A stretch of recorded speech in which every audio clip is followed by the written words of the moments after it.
Hi, everyone. My name is Sumi Shan, and I am one of the co-founders and the Chief Strategy Officer at the Dunya Project.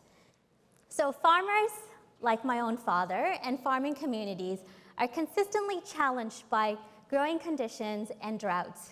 Last year alone, there was $29 billion in loss due to droughts. So what can we do to minimize crop loss, irrespective of climate conditions? Well, that's where Dunya comes in. We're an agri-tech startup based in Toronto, and we're all about enabling farmers to grow food anywhere, anytime, year-round, irrespective of climate conditions. And we're doing so by optimizing hydroponics with our climate-controlled habitat, which allows you to grow in -41 or in +50 conditions. Integrated with our precision farming app, which allows you to optimize your crop yield and, of course, minimize the waste of our natural resources. Integrated with the marketplace, allowing you to go direct to consumers. Now, farming is as a basic sustenance and employs millions of farmers year-round. Agriculture is our backbone to any society or economy. Globally, the value is $2.4 trillion USD. Now, unless you tell me that you're going to stop eating, that's going to continue growing as the growing population increases. So what's our target market? It's farmers, of course.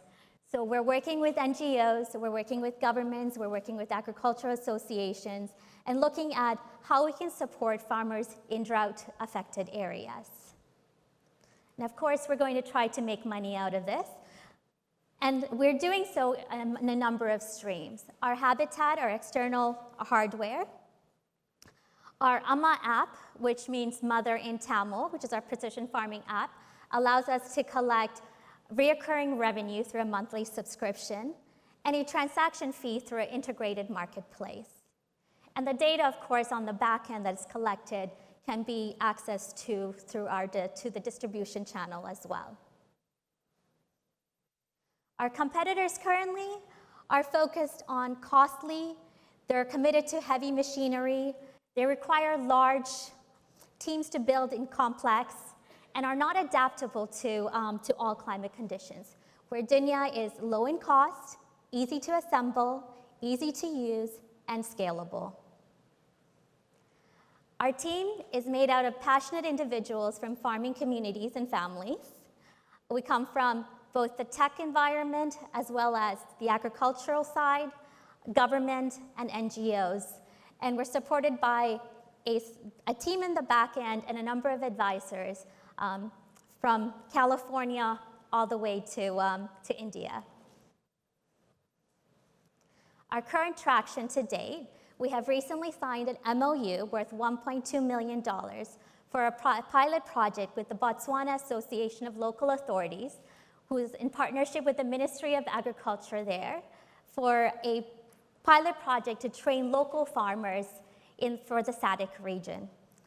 We've also secured pilot projects with a mining company in Ontario and some pilot sites for here to showcase in California and Texas. Our traction to date, our roadmap for the next little while is validation of our beta design and engineering, and so securing our local manufacturers. We're hoping to be able to deploy all of our units as early as winter 2020.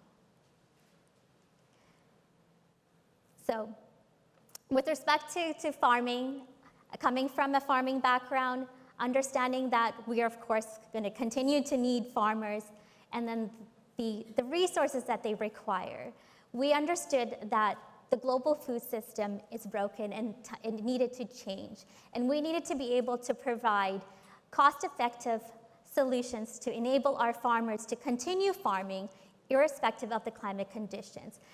Considering that due to the climate change issues currently, the frequency of droughts are increasing. So that's where Dunya comes in, and that's why we're here. Thank you all for listening. Thank you, Sumi. Any of our judges want to start? Thank you so much for this. This is a great presentation.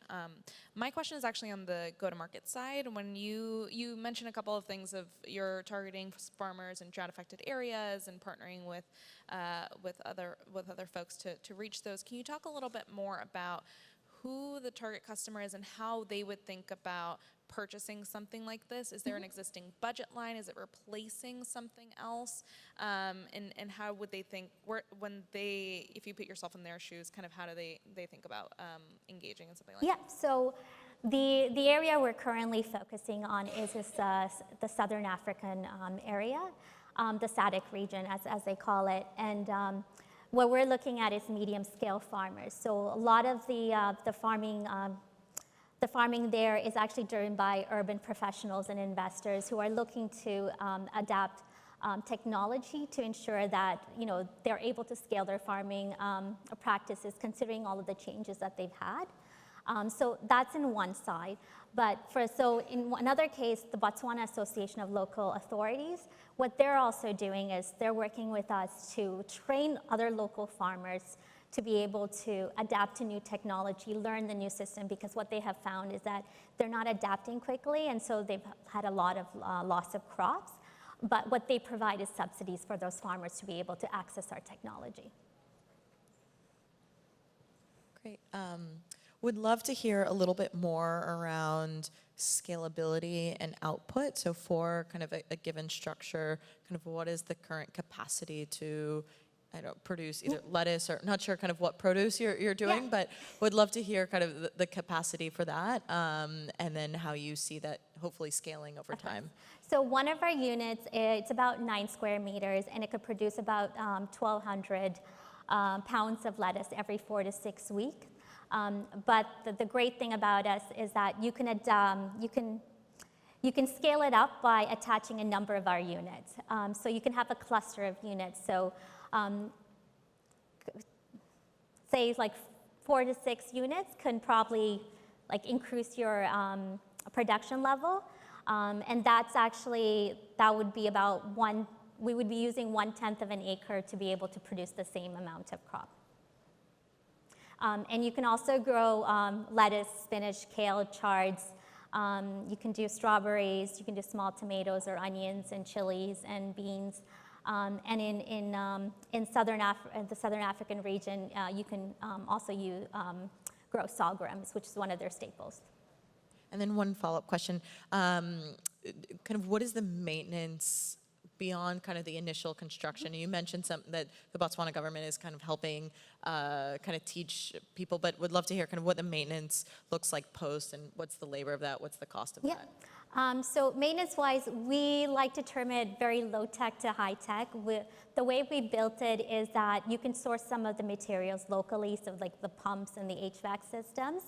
Of course, the external hardware is patented towards us, and it's got some passive technology that like we would need to provide them. But the things that we think would break down locally would be accessible at the local market. And we're also working with the Botswana government to source the right contacts there just to ensure that they have those as well.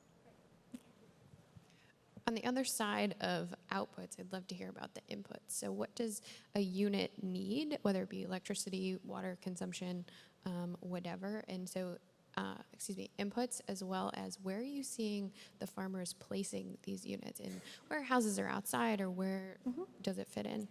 So our current unit uses about 200 to 300, liters of water a month.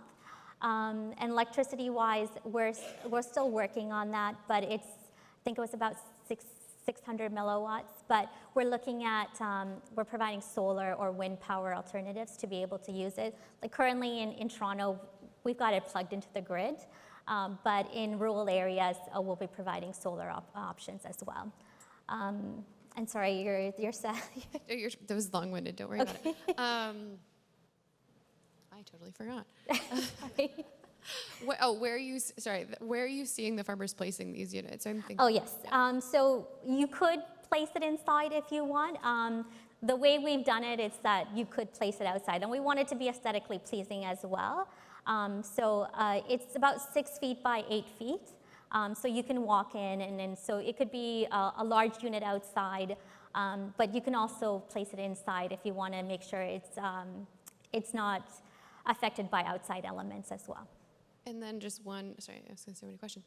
How many units per farmer are you seeing? Or excuse me, what's your average order size per farmer? So currently for Botswana, we're starting off with, we've got 2 pilot projects starting next year with 10 units each. And then we're expanding to 6 additional pilot sites in year 2, and that's also 10 units. We've got a couple of farmers already interested in it, and they're looking at placing 5 to 10 units. So most of them are looking at a bigger cluster because they're medium-sized farmers and they want to increase their crop production. Thank you. Thank you. Thank you, Sumi.